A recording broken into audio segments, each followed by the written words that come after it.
You keep your poo inside you. Oh, yeah. I don't want to see no poo. Oh, God, I could tell you a crazy story. But, yeah, I've always thought, I live next door. I live in the gayest part of Sydney, like right next on Riley Street, right next to the where they'd have the Mardi Gras. Mm-hmm. And I found myself living there. And to me, it was kind of exciting because I'd soon learn, like every gay guy was that flamboyant gay guy who's hilariously funny and awesome, They are. Every one of them, right? And so, there's only positive in my old thing. There's only positive or negative, and every gay dude seemed to be really positive and upbeat and trying to be funny. Anyway, so that was my thought then. Then I started to think about, wow, if you were a dude, we all grew up with like dads, pretty much, and you're hiding this feeling. You have an actual attraction. When you see a dude, you get, it's so serious that you have to come out and tell your dad and your family how full on and serious that is. Like, back in the day, people would say, "No, you're just choosing to be gay." It's clearly the stupidest. Because no one should have to justify their sexuality. No, I think they probably don't even now. They shouldn't have to. They don't. Yeah, but I reckon with all this internet and stuff, like it's so accepted and. It's really no one's business, don't you think? Yeah, what your sexual preference is. Oh, 100%. Yeah. 100%. My cousin, he's gay. He's my age. I grew up with my cousin. Yeah. He's got a beard. He's one of those dudes. So every Christmas I see him go, wow. Yeah. Always kind of, and when you looking back, like, yeah, I guess you always kind of were, just Yeah. It's amazing though, like. Because you think of his name's Gary. No, kidding. Different one. Different. Stop it. yeah. Go. Oh my God. Oh, sorry, mate. He wouldn't listen to this. He'd probably listen to it because you're on it. You dreamboat. Gary, we'll have a chat. I'm joking.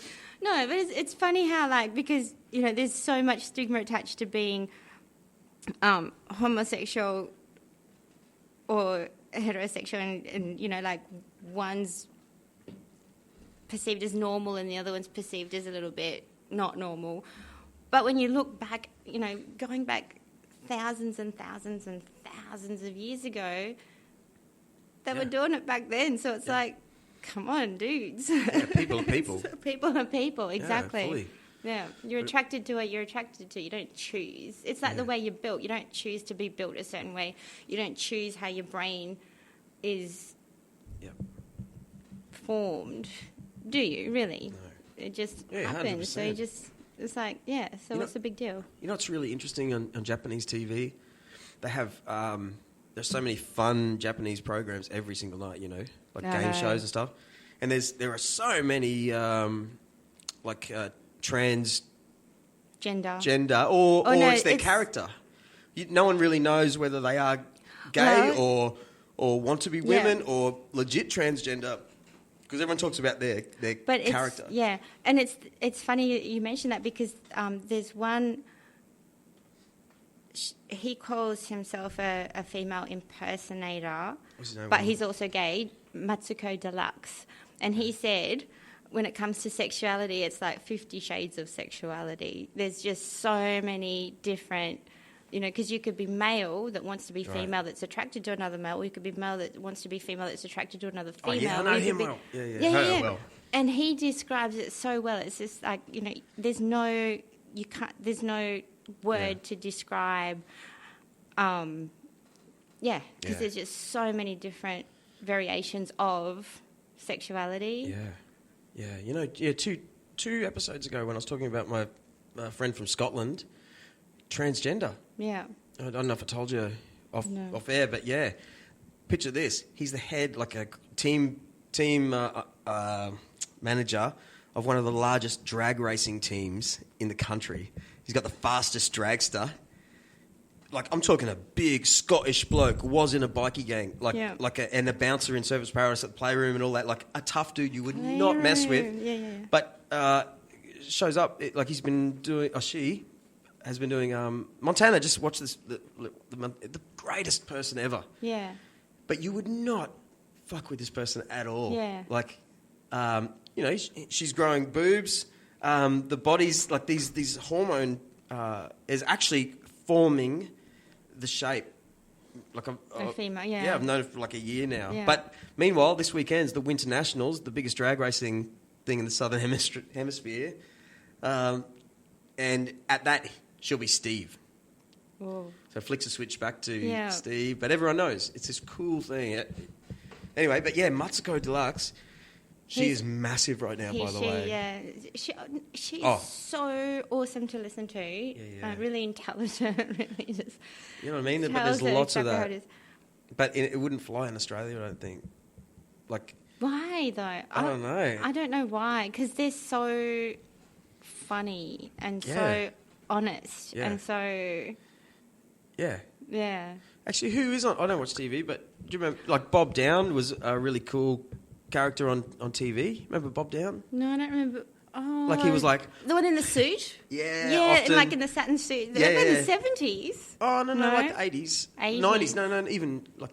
More like oh, no, 90s. I'm thinking of someone else then. I'll show you his face. No, yeah, but... Bob Down. Like, remember Courtney Act? Yeah. Yeah. Wasn't it Australian Idol? Yeah. Bob Down. This one. Yeah. Yeah. Was he 90s? I thought he was 70s. But I'm pretty sure that was his character. Like, that's... And Yeah, same and with Dame Julian, the English guy, Julian Morrow, no? Who's that? But Dame Edna, too. Dame Edna, yeah. You know, because... that was like the theatre. Yeah, that was great too. I like possums. I like possums. Is he still alive? I think so. Isn't it crazy when they get so old that you don't know anymore because they don't even make appearances anywhere and you're like, eh. Yeah, I know. How's your dad? Yeah. Yeah, I saw my folks on the weekend. Or just 2 days ago. Look after them. Yeah. Yeah. It sucks what happens to... No, I actually said this to my folks. Like, is that it? Like, you know, poor mum, she's got, like, arthritis building in her hands. And, you know, because your mum, she's pretending it doesn't hurt and doing everything, but you just see her, like, picking things up in strange ways. And the old man, typical, just like Seinfeld, if you ever watch Seinfeld, like, they're just arguing together. There's grumpy, you know, he's got aches and pains and all sorts of crap, and everyone's letting them down in their life, or so to speak. Yeah. It's not like we get happier. It's a real... like I saw them, it's like, this sucks, man. We just get older, and in this day and age in our lives, we don't spend time. Long. Yeah, we're not in the village anymore. It's not like they're in our house. I don't think we were meant to live as long as we Yeah, that's true. because we're not prepared for it. Because you can't...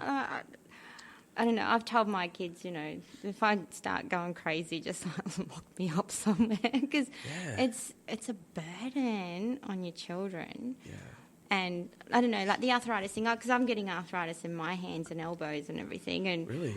Yeah. Really? In your elbows? That's annoying. I know. So I can't, I can't open jars. And I remember when Mum was maybe my age and I was Corey's age. And she'd be like, oh, I can't open this. And I'm like, Mum. And, you know, I'd be like, the 12, 13 years old. Yeah, I'm so strong. Bang. I know. Yeah. But now I'm thinking, oh, poor Mum. Yep. She didn't say anything at the time. What's she like now? Well, she's actually okay now. It's only her knees that bother her now. Yeah. It sucks, but do you remember Mork and Mindy? I love Mork and Nanu. Yeah. Do you remember Mork explained what happens on Orc? No. Yeah, on Orc, it's Remind great. me. You're born old, and then when you die, when you get old, you get so young and cute that everyone wants to look after you until you die. Like Benjamin Button. It's fucking beautiful. Oh, but that's just so bizarre. I haven't seen Benjamin Button. But imagine that. You get. But how do you... imagine giving birth to like an 80-year-old adult. I never thought that. You chicks can do anything, though. I'm sure you'll get it out somehow. You did it anyway. That would be yuck. I'll be like, okay, lock him up. I'm so stoked Carrie got a cesarean. Did she? Yeah. It just means mentally... Oh, actually, we shouldn't talk about this. No, you're going to go somewhere but mentally, like, that department is pristine still. Oh, hello. You know. How did you have your kids? I'd like to think mine's still pristine. Does it bang back into shape? Well, I think it does. A bit of hesitation there. Well, I don't, because I've never really used it since. True. Oh, this is great. How come I haven't burped since? I had heaps of burps, now I've got nothing. Oh, dear. We should take these mics to the toilet. I need a wee. Can I use your can? You can use that one. Yeah, thanks. That Can you hold it for me? No. Have you ever, you know what? It is a funny one. In Japan once, like when I first got there, so I'm still spinning out about Japan like 10 years ago. We're stuck in traffic. You don't get so much traffic in Japan anymore. It's like, I don't know. Everyone catches the train? I don't know. No? It's just like everything's sorted out. And the sky's really clear. It's like all Really? the cars are new and the pollution's gone. It's weird to see. Used to be able to that funny? burn farm stuff. They don't do that now, just like the rest, like Australia. Isn't that weird? Yes. 'Cause it seems like Japan and Australia have done a total, like, swap. Because when I was tour guiding, it was, like, before the bubble burst in Japan, and they would come out here and they would be amazed at how cheap the cost of living was. Yeah. Everything was so cheap. Petrol was, like, 50 cents a litre, you know, if that. It was probably, like, 42 cents a litre. You know, a loaf of bread would be, like, $1.20 or Like something. a house was 60 grand. And Yeah. Well, and that's why they all started coming out here and buying land and everything. Yeah. And then their bubble burst, and now it's like they've got the cheap cost of living because their petrol price. Because I remember when I was tour guiding, this is back in the 80s, late 80s, they were amazed at our 42 cents or 45 cents per litre petrol. And they were telling me how in Japan it costs $1.20. If you look at Japan's petrol now, it still costs $1.20. Yeah. But now ours is like $1.35, $1.36. You know, It's like a $3 train ride everywhere. But they're buying it from the same source. Yeah. So how do they justify, you know, going up by maybe 1 or 2 cents in Japan over the last 30 years as opposed to going up by I know. tripling? No, I can't It's do full math. on. What is it? Because they still pay each other shit. Hey? Because they still, I mean, you're right. It is so cheap, like food But and everything. how does beer. the Australian government justify? Do you know what I mean? Yeah, Like, well, we have to pay each other. Did you know what the minimum wage is? It's $25. I know minimum wages. Yeah, it's ridiculous. It's in Japan, so it's like high. $7.50 or something. and nothing's Yeah. changed. Our friend's like a really good nurse. You know, you got to do even just to be a nurse. In Australia, you kind of anyone can be a nurse. Yeah. As long as you get through that stuff there. But you still have to do like uni and train hard and fight people to be a nurse in Japan. But you end up just with a $550 job. Like it's, Yeah. but it's fucking awesome if you're an Aussie because you go over there and the beer is only like $6 a carton. I know. Yeah. But you're right though. I'm sure. The balance has gone way the other way. Even if you're getting your $550. Well, that's why I kind of like agree with the economists that say, you know, like we should be careful because this bubble is going to burst because it's exactly what happened in Japan in the 80s, and I don't know about other countries because I don't really. They're all shit. Yeah. But you know what I mean? Like we do have to be careful. We can't just keep expecting everything to be. Yeah. Have you reached a moment where I have, where I know that I kind of don't want much anymore? Like, Yes, minimalisation. Yeah. Absolutely. Because I'm going through my house at the moment going, I'm going to get rid of everything I haven't even set eyes on in the last 12 months. And I've got like computer screens and but I just don't know how to get rid of it. Right. Because, like, I could just take it to the tip. But then in the back of my mind, because I do want someone to benefit from them if they can, it's like, oh, no, I'll just wait until I can find someone that can benefit from it. And then I realise, oh, no, I can't be doing that because it's